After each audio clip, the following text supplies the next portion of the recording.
साथियों, इसकी पहले ऑनलाइन क्लास में हम आपको जल द्वारा मृदा क्षरण को प्रभावित करने वाले कारक बता चुके हैं और इसके आगे भी हमने शुरू कर दिया था भू क्षरण को रोकने के सामान्य उपाय। इसमें 3 विधियां बताई थी, नाम बताया था मैंने। एक एक विधि में कई बातें हैं जो बतानी पड़ेंगी आपको, इसलिए ध्यान सुनिएगा।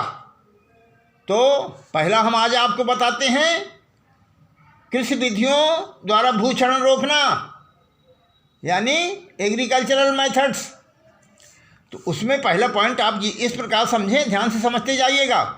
समोच्च खेती यानी कंटूर कल्टीवेशन, ढालू भूमियों में जुताई, बुआई, सिंचाई, गुड़ाई आदि कृषि क्रियाएँ ढाल के विपरीत दिशा में समोच्च रेखा पर करनी चाहिए।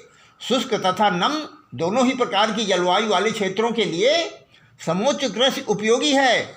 कम वर्षा वाले क्षेत्रों में समोच्च कृषि भूमि में जल संरक्षण व समुचित वितरण में सहायक होती है। अधिक वर्षा वाले क्षेत्रों में इसके द्वारा अवधावन यानी रन ऑफ जल को अवरुद्ध करके भूमि में जल प्रवेश बढ़ाकर क्षरण को रोका जा सकता है।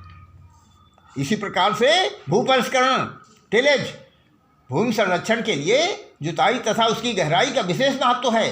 भारी भूमियों में अधिक एवं गहरी जुताई जल प्रवेश को बढ़ावा देती है। हल्की भूमियों में बहुत अधिक जुताई नहीं करनी चाहिए।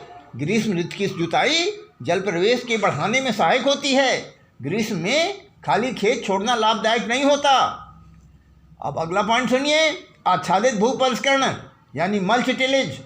भूपरिष्करण की वे क्रियाएँ जो खेत में ढेलेनुमा स्थिति पैदा करती हैं और फसल अवशेषों को भूमि में मिलाने में सहायक होती हैं, कृत्रिम आच्छादन का काम करती हैं, क्योंकि यह आच्छादन भूमि संरक्षण के साथ साथ नमी संरक्षण के लिए भी उपयोगी होता है। शुष्क तथा अर्धशुष्क क्षेत्रों में भूमि संरक्षण के लिए वी आकार के यंत्र यानी स्वीप्स या टिलर्स से भूपरिष्करण की क्रियाएं करनी चाहिए। समझ रहे हैं ना? टिलर्स से भूपरिष्करण यानी टिलेज की क्रियाएं करनी चाहिए। मृदा को क्षरण से बचाने के लिए मृदा की सतह पर भूसा, पत्तियां या पॉलीथीन का कृत्रिम आवरण बहुत ही लाभदायक पाया गया है। अब अगला सुनिए, पट्टियों में फसल उत्पादन की पट्टिका खेती यानी स्ट्रिप क्रॉपिंग। ऐसे क्षेत्र जहां पर जल द्वारा मृदा क्षरण की संभावना होती है वहां पर ढाल के विपरीत दिशा में समोच्च रेखा पर क्षरण अवरोधी यानी इरोजन रेस्टिंग क्रॉप्स। समझ में आ रहा कि नहीं? फिर सुनिए, क्षरण अवरोधी यानी इरोजन रेजिस्टेंट क्रॉप्स व अवरोधी फसलें यानी इरोजन परमिटिंग क्रॉप्स। तो ये तो आपने समझ लिया, इरोजिंग परमिटिंग क्रॉप्स को एकांतर पट्टियों में उगाते हैं। अवरोधी फसल की पट्टी अवधावन की मात्रा व गति को कम करने में के साथ साथ ऊपर में अवधावन में बहाकर लाई गई मिट्टी को भी अपने खेत में जमा कर देती है। ढालू भूमि पर ये पट्टियाँ ढाल के विपरीत दिशा में रखी जाती हैं। अवरोधी व अवरोधी पट्टियों, समझ गए कि नहीं? अवरोधी पट्टियों या अवरोधी पट्टियों की चौड़ाई साधारणतः 1 व 3 यानी 1:3 के रेशियो में रखते हैं, यानी 1:3 के अनुपात में रखते हैं। क्षरण अवरोधी फसलें ध्यान से सुनिए, जैसे मूंग, उर्द, मूंगफली, ग्वार, बिचका, गेहूं, जौ, जई घासें आदि ये उगाना चाहिए। क्षरण अवरोधी फसलें कौन सी हैं? जैसे मक्का, कपास, ज्वार, बाजरा आदि इस प्रकार की फसल उगानी चाहिए। फसल पर बोई जाने वाली फसलें हैं ये। अब ये इनको फासले पर बोना जाता है। जो फासले पर बोई जाती है वही तो अवरोधी फसलें हैं ना। अब आप पट्टिका खेती के प्रकार सुन लीजिए। जैसे आप पहले ये समझ लीजिए कि ये जो हैं 4 प्रकार की हैं, यानी समोच्च पट्टिका खेती यानी कंटूर स्ट्रिप क्रॉपिंग, और क्षेत्र का पट्टी की खेती फील्ड स्ट्रिप क्रॉपिंग, और वायु पट्टिका खेती यानी विंड स्ट्रिप क्रॉपिंग, और अंतस्थ पट्टिका खेती यानी बफर स्ट्रिप क्रॉपिंग तो इस प्रकार की हैं। समोच्च पट्टिका खेती तो आप जानते हैं, इसके अंतर्गत पट्टिकाएँ प्राकृतिक भूमि के ढाल के अभिलंब समोच्च रेखाओं पर विन्यास की जाती हैं।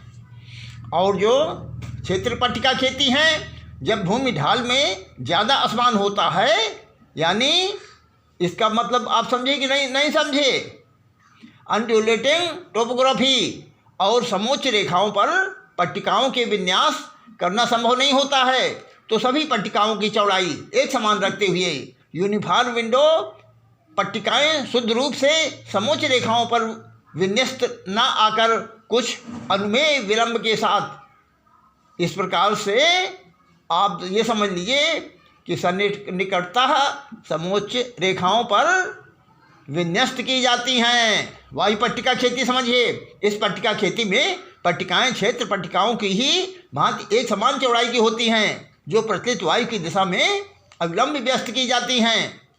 और चौथा समझ लीजिए अंतस्थ पट्टिका खेती। अंतस्थ पट्टिकाएं क्रांतिक ढालों पर स्थापित की जाती हैं। घास अथवा घास और दलहनों की पट्टिकाएं समोच्च पट्टिकाओं के बीच नियमित सस्यावर्तनों के साथ विन्यस्त की जाती हैं। ये अंतस्थ पट्टिकाएं नियमित अथवा अनियमित चौड़ाई की हो सकती हैं। इन पट्टिकाओं को उद्देश्य क्रांतिक ढालों पर क्षरण को रोकना तथा अन्य नियमित पट्टिकाओं की चौड़ाई को एक समान करना है। इन्हें संशोधन पट्टिका भी कहा जाता है। अब आप थोड़ा सा पट्टिकाओं की चौड़ाई देख लीजिए। देखिए पट्टिकाओं की चौड़ाई ढाल और ये समझ लीजिए कि प्रवणता व लंबाई, वर्षा की मात्रा व प्रचंडता, भूमि की पारगम्यता, फसलों की प्रकृति और समझ लीजिए कि इसी पर निर्भर करती है। सामान्यतः ढाल की प्रचंडता अधिक होने पर पट्टिकाओं की चौड़ाई कम कर दी जाती है। नम क्षेत्रों में चौड़ाई प्रायः 18 मीटर से 45 मीटर तक हो जाती है। ये समझ गए कि नहीं? अब आप जो है इसमें आप ये समझ लीजिए कि खादों का प्रयोग कैसे करेंगे आप जानते हैं कि नहीं? आप समझ लीजिए, इसको हम आपको समझा रहे हैं। भूमि में ढाल तलों की पूर्ति के लिए विभिन्न प्रकार की जीवांश खादें जैसे गोबर, कंपोस्ट या हरी खाद तथा अकार्बनिक आदि खेतों में डालते हैं। जैविक खादें भूक्षरण को रोकने में सहायक होती हैं। ये सब रोकने के उपाय बता रहे हैं। फसल चक्र, भूमि की उर्वरता की स्थिति रखने में फसल चक्र का महत्वपूर्ण स्थान है। फसल चक्र में सामान्य कृषि फसलों के साथ साथ क्षरण अवरोधी फसलें, दलहनों व घासों को समावेश आवश्यक है। घासें व दलहनें क्षरण नियंत्रण में काफ़ी सहायक होती हैं। जहाँ तक ये आप समझ लीजिए कि यदि संभव हो तो आच्छादन प्रदान करने वाली फसलों यानी कवर क्रॉप्स को चुनाव करना चाहिए। दलहनी फसलें सम्मिलित की जाएं, जैसे फसल चक्र में मिश्रित खेती में सम्मिलित करनी चाहिए, जैसे ज्वार के साथ उर्द, मूंग का होना, ये अच्छा रहता है। उत्तम खेती के तरीके आप समझ लीजिए। इम्प्रूव्ड मेथड ऑफ कल्टीवेशन, फसलों की बुआई कतारों में ढाल के विपरीत दिशा में करनी चाहिए। प्रति इकाई क्षेत्र अधिक पौधों की संख्या प्राप्त करने के लिए बीज दर बढ़ाकर बुआई करनी चाहिए। कम से कम पानी से अधिक सिंचित हो, इस बात का ध्यान रखना चाहिए। खरपतवारों पर नियंत्रण रखना चाहिए। फसलें विभिन्न समय पर बोए जिससे फसलें बराबर खेत में रहें। खेत वनस्पति विहीन न रहना चाहिए। फसल के अवशेष अधिक छोड़ने चाहिए।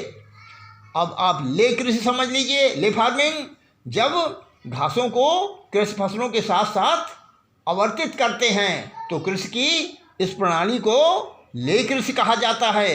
ले घासों का प्रयोग समोच्च बांधों, वेदिकाओं, खेत की सीमा मेड़ों, घासदार जल मार्गों को स्थापित करने में किया जाता है। तो इस प्रकार से आपने ये समझ लिया। प्रश्न लिखिए जिसका कि उत्तर लिख के हमारे पास भेजना है। तो आप लिखिए प्रश्न नंबर 1, कृषि विधियों द्वारा भूक्षरण रोकना। लिखिए धन्यवाद।